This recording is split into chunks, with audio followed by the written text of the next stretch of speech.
Assalamualaikum warahmatullahi wabarakatuh. Perkenalkan, nama saya Windy Jusmita Sari Yusmin dari kelompok 10 dengan materi Lembaga Keuangan Syariah. Pengertian Lembaga Keuangan Syariah.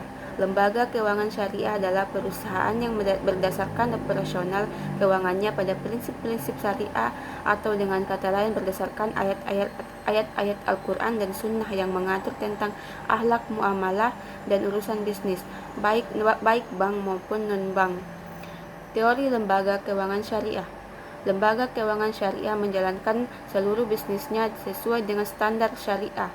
BTM, BMT, dan Koperasi Syariah merupakan contoh entitas keuangan syariah yang mendukung prinsip syariah, mengingat mayoritas penduduk Indonesia beragama Islam.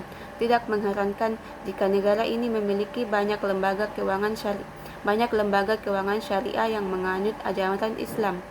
Sebab lembaga keuangan syariah sendiri tidak sekedar mencari keuntungan, namun juga berupaya meningkatkan kesejahteraan masyarakat kurang mampu guna mengentaskan kemiskinan di Indonesia. Keberadaan lembaga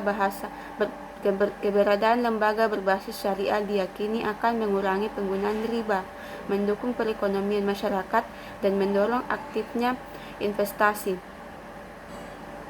Asuransi syariah.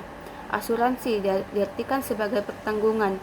Dalam kosakata bahasa Indonesia yang luas, asuransi diartikan sebagai suatu perjanjian antara dua pihak atau lebih, di mana penanggung mengikatkan diri kepada tertanggung dengan menerima premi asuransi, memberikan ganti rugi atas kerugian, kerusakan, dan kehilangan keuntungan yang diharapkan, atau tanggung jawab hukum kepada pihak ketiga yang dapat ditanggung, yang timbul dari peristiwa yang tidak pasti, atau untuk pembayaran berdasarkan hidup atau matinya tertanggung. Sekian, wassalamualaikum warahmatullahi wabarakatuh. Assalamualaikum warahmatullahi wabarakatuh. Perkenalkan, nama saya Farhan. Saya dari kelompok 10. Saya sebagai pemateri kedua. Saya akan menjelaskan prinsip-prinsip asuransi syariah dan sejarah perbankan Indonesia. Langsung saja ke materinya, yaitu prinsip-prinsip dasar asuransi. Yang pertama, at-ta'awun. Nasabah tidak boleh egois mengejar keuntungan sendiri dengan prinsip gotong royong atau ta'awun. Setiap orang harus saling mendukung. Yang kedua, keadilan. Pemenuhan nilai-nilai antara pihak yang membuat kontrak asuransi, yakni klien dan perusahaan asuransi, merupakan konsep keadilan asuransi syariah. Kepuasan atas tugas dan hak yang menjadi hak klien kepada penyedia asuransi syariah. Yang ketiga, amanah. Setiap peserta praktik asuransi syariah menganut prinsip pengelolaan dana yang transparan dan merupakan contoh kejujuran dalam bertindak. Yang keempat, kerelaan.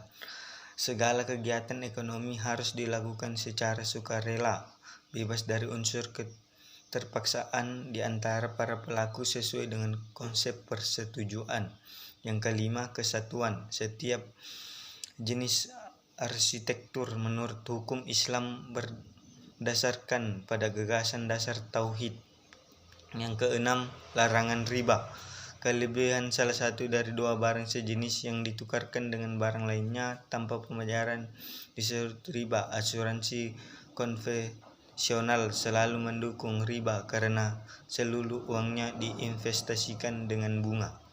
Ketujuh, larangan masyir. Perjudian atau masyir adalah permainan hasil permainan memaksa salah satu persatuan untuk memikul tanggung jawab peserta lainnya. Yang kedelapan, larangan gharar. Gharar hanyalah atau penipuan. Penghasilan yang diperoleh secara kebetulan dan sumber yang tidak diketahui dilarang karena mempunyai resiko yang sangat tinggi dan dapat diprediksi.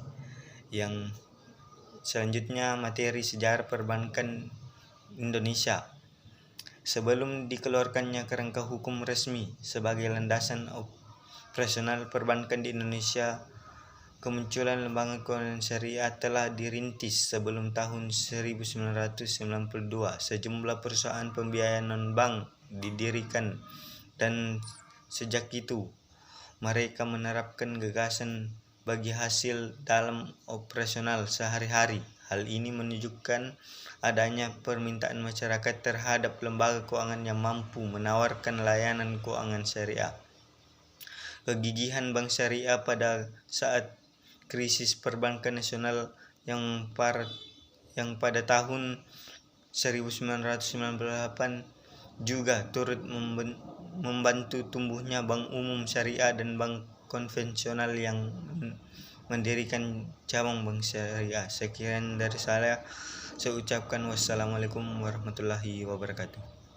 Pengawasan bank secara otoritas dengan membuat teknik analisis makroprudensial yang selanjutnya digunakan untuk menilai kesehatan, kekuatan, dan kelemahan sistem keuangan Indonesia, serta dengan mempublikasikan kajian stabilitas keuangan secara berkala kepada masyarakat mengenai dampaknya terhadap sistem keuangan jika terjadi peristiwa krisis.